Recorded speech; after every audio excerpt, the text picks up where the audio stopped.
Hello, everyone, and welcome back to Everyday English with Johnny.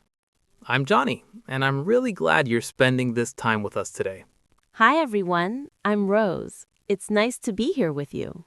On this channel, we talk about English in a calm, natural way.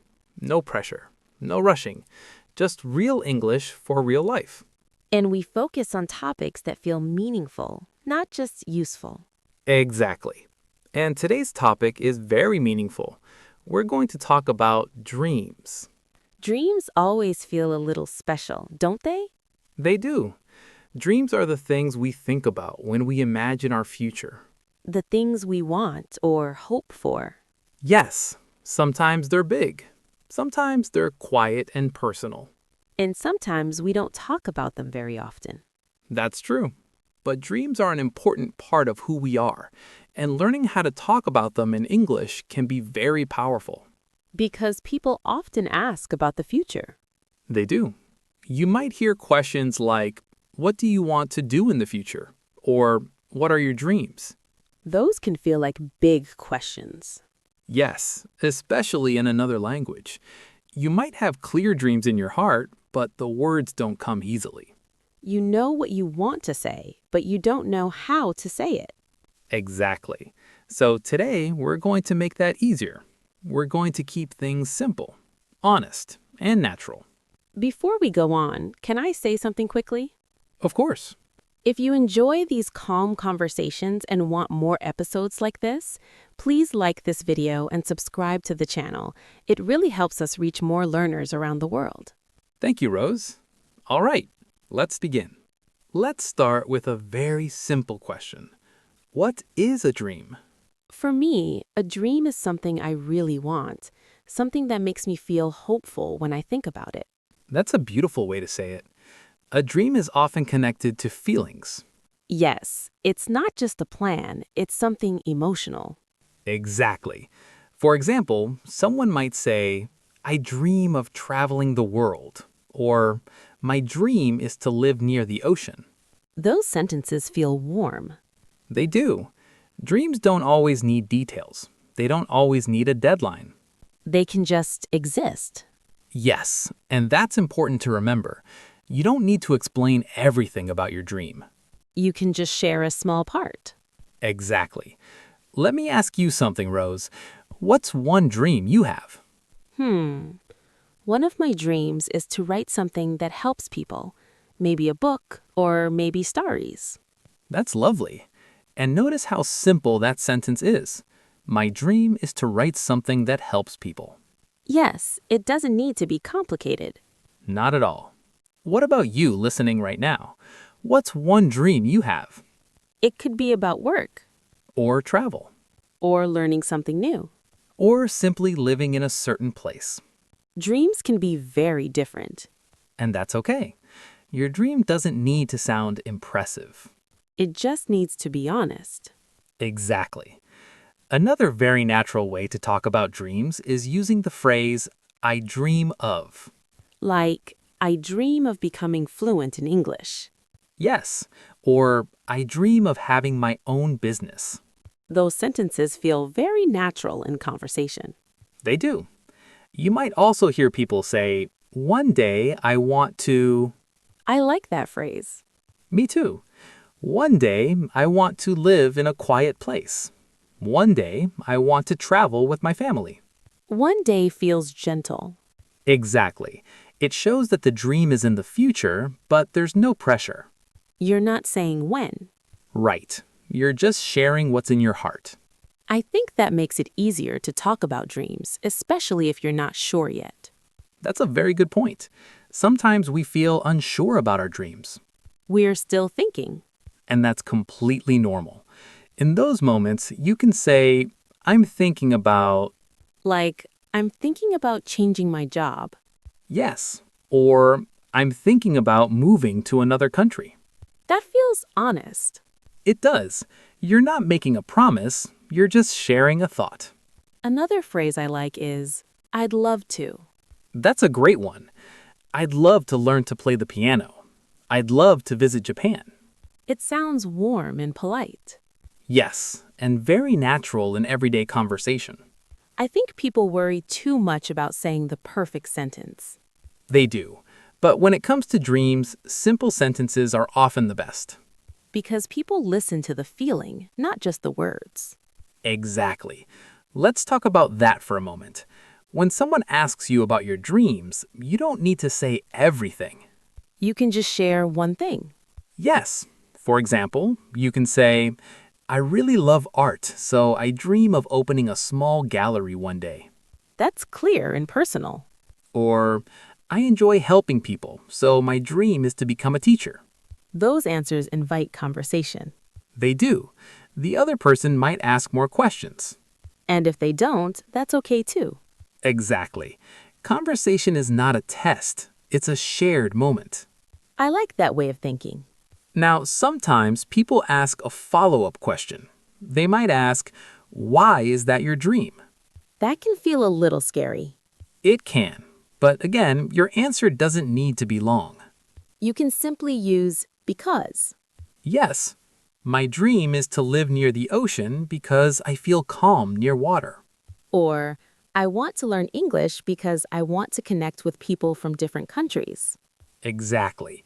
When you share the reason, people understand you better. It feels more human. It does. And remember, there is no right or wrong dream. Everyone's dream is different. And dreams can change over time. That's important to say. Yes, you might have one dream today and a different dream in 5 years. That doesn't mean you failed. Not at all. It means you're growing. I think that's comforting for a lot of people. I hope so, because dreaming should feel safe, not stressful. So if someone listening feels unsure about their dream, that's okay. Absolutely. You can still talk about it. You can still practice English with it. And you don't need perfect words. No, you just need your own words. I really like this topic. Me too. And we're just getting started. So far, we've talked about dreams as ideas and feelings. Yes, and in a moment, we're going to look at how dreams connect to action, how dreams slowly turn into something more concrete. So now that we've talked about dreams and how they feel, let's take the next step together. This is where dreams start to feel a little more real. Exactly. This is where we talk about goals. Goals feel different from dreams. They do. Dreams are often big and emotional. Goals are more specific. They're about action. Yes, a simple way to think about it is this. A dream is what you want. A goal is what you plan to do. That makes it very clear. For example, someone might say, my dream is to be successful. That's a nice dream, but it's very broad. Right. A goal would be something like, my goal is to finish my degree next year. So a goal has details. Exactly. It has direction. What are some simple phrases people can use to talk about goals?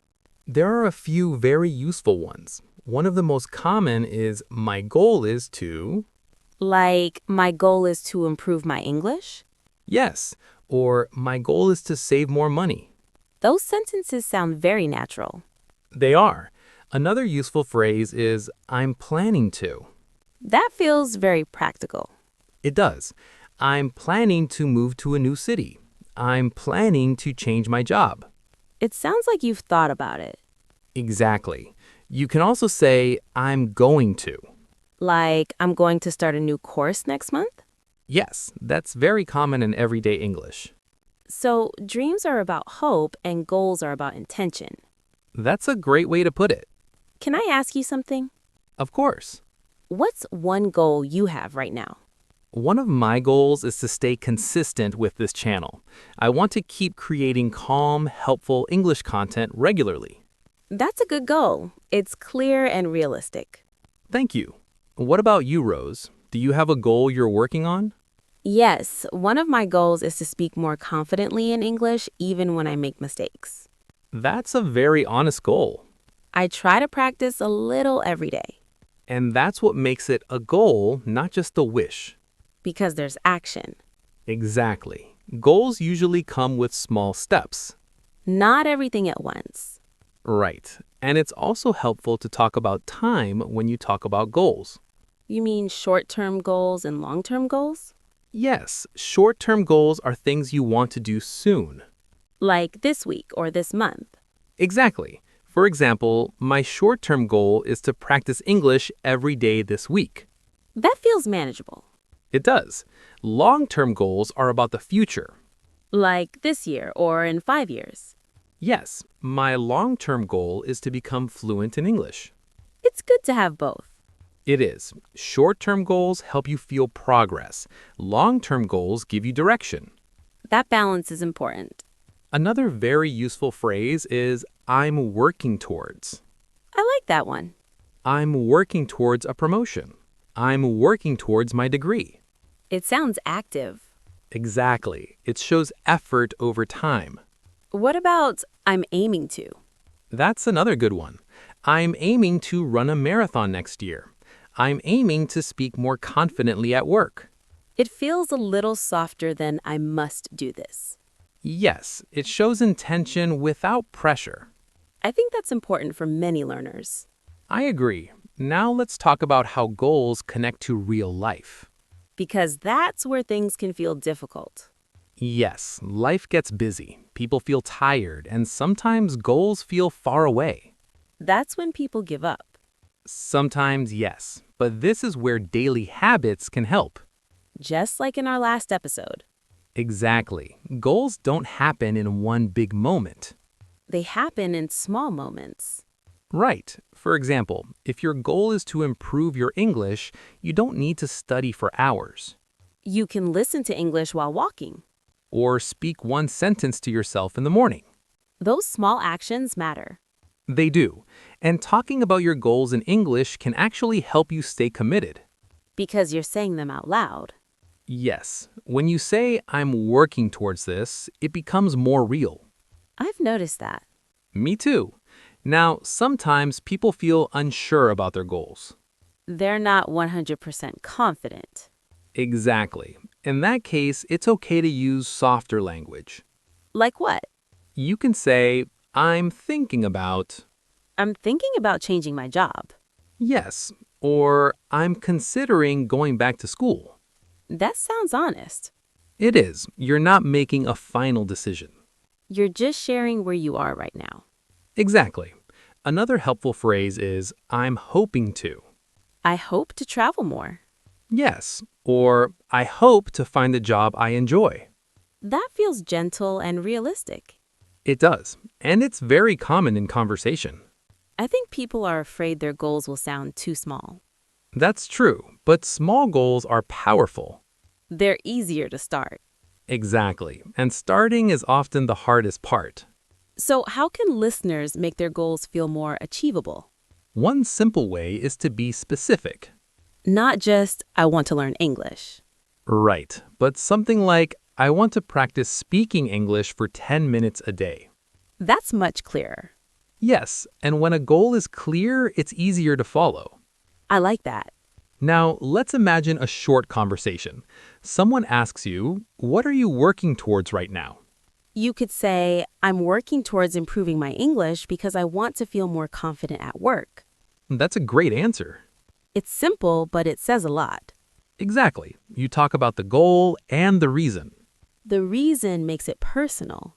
Yes, and personal answers create real conversations. I think that's what people really want. I agree. So remember, goals don't have to be perfect. They just need to be honest. And flexible. Because goals can change. That's right, and that's completely okay. We grow and our goals grow with us. Exactly. And in the next part, we'll talk about something very important. Mindset. Yes, how to stay kind to yourself, how to deal with obstacles, and how to keep moving forward even when things feel slow. That's something everyone needs. So now let's talk about something that connects everything we've shared so far. Mindset. Yes, because dreams and goals don't exist in a perfect world. They exist in real life. And real life can be messy. Exactly. Some days you feel motivated. Other days you feel tired, busy, or unsure. That happens to everyone. It really does. And that's why mindset matters just as much as language. Because mindset is what keeps you going. Yes. Let's talk about obstacles for a moment. Obstacles are the things that make goals feel hard. Right. People often say things like, I can't do this because, Like, I can't learn English because I'm too old. or I can't follow my dream because I don't have enough money. Those thoughts feel very real. They do. But here's something important to remember. Obstacles are challenges, not stop signs. I like that. Instead of saying, I can't, you can say, it's difficult, but I'm not giving up. That already feels different. Yes. Or you can say, I'm finding ways to... I'm finding ways to practice English every day. Exactly. That sentence shows movement. You're not stuck. Right. Another helpful phrase is, I'm working on. Like, I'm working on becoming more confident. Yes. These phrases don't deny the difficulty. They just don't let it stop you. I think that's very encouraging. Now, let's talk about something positive. Small wins. I love small wins. Me too. Small wins are the little successes along the way. They're easy to forget. They are, but they're very important. Can you give an example? Sure. If your dream is to speak English fluently, a small win might be having a short conversation in English. Even just a few sentences. Exactly. Or understanding a podcast a little better than before. Those moments matter. They do. You can even say it out loud. I'm proud of myself. That feels nice. It does, and it builds confidence. Confidence grows from action, not perfection. Exactly. Now, let's talk about something else that's very important. Changing dreams. Yes, sometimes people feel bad when their dream changes. They think it means they failed. But that's not true. Change is part of growth. You learn more about yourself. Exactly. You can say, I used to dream of, but now I want to. Like, I used to dream of living in a big city, but now I want a quieter life. Yes, that sentence is honest and natural. It shows development. And there's nothing wrong with that. Dreams don't disappear, they evolve. Beautifully said. What about identity? You mentioned that earlier. Yes, identity is very powerful. It's how you see yourself. And how you talk about yourself. Exactly. Instead of saying, I want to learn English, you can say, I'm an English learner. That feels stronger. It does. Or instead of saying, I hope I can be confident, you can say, I'm becoming more confident. Those small changes matter. They really do. Your words shape your thoughts, and your thoughts shape your actions. That's why self-talk is so important. Yes, the way you talk to yourself matters. Even when no one else is listening. Especially then. Now let's talk about sharing dreams with other people. That can feel scary. It can. Dreams feel personal and vulnerable. Some people are afraid of being judged That's true.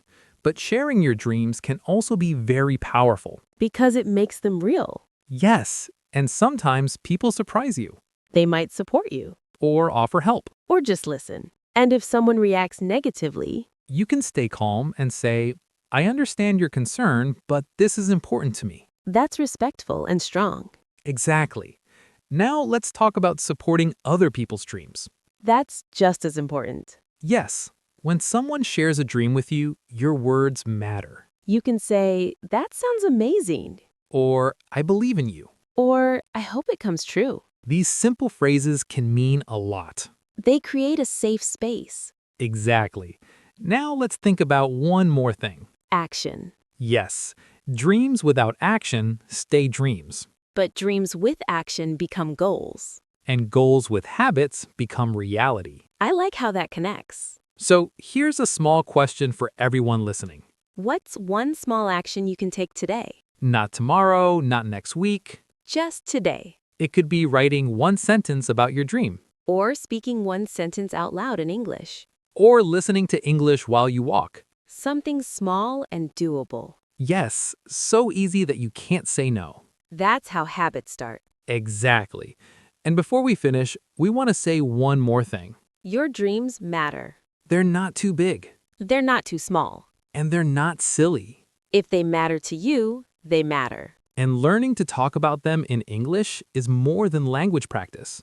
It's life practice. You're learning to express yourself To be clear about what you want. and to move forward step by step. If you enjoyed this conversation, please like this video and subscribe to the channel. We create these episodes to support you on your English journey. And we're really glad you're here with us. Thank you for spending this time with us today. Keep dreaming Keep speaking, and keep believing in yourself, one day at a time. one step at a time. We'll see you in the next episode.